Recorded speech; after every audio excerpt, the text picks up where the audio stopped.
JRI High School Classmates Batch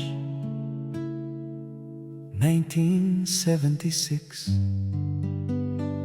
1977. Sa unang hakbang sa Jose Rizal Institute na paaralan, kaba sa dibdib ay agad naramdaman.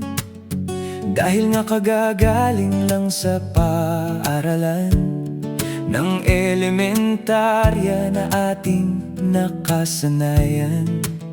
Pero kaba ay agad nawala dahil nakakilala ng mga bagong kaklase at kaibigan. Kaya naman halos araw-araw kami ay nagkukwentuhan. Mga bagong kaibigan ay lagi nang nakakasama, at lagi rin ng mga biruan.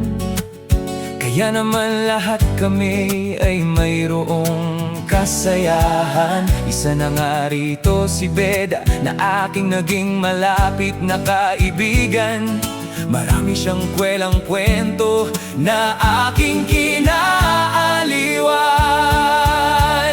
Dito sa high school, makikilala mo iba't ibang ugali ng mga guro. May masungit, may mabait, at may maayos ang pagtuturo.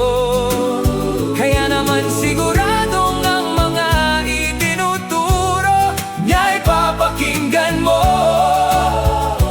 Meron din naman na kinaaantukan mo ang kanyang paraan ng pagtuturo.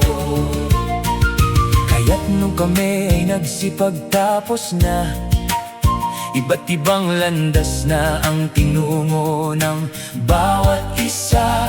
Kaya naman sa matagal na panahon na kami hindi nagkikita-kita, kami ay madalas na ring magplano ng muling pagsasama-sama. Nakakatuwa lang na ang iba naming kaeskwela sa ibang bansa na nakatira.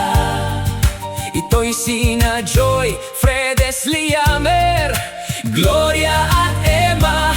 Naroon din sina Bernan, at Roberto. Sila'y nagsisiuwi rin naman kapag mayroon ng napagkasundo ang plano. Dito sa Pilipinas, narito naman kaming mga naiwan, sina Olga, Melanie at Eva.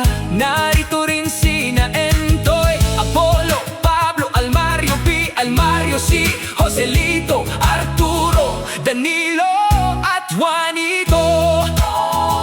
Nakakahinayang lang at agad na nawala si Beda dahil sa masasaya niyang mga biro at kwento.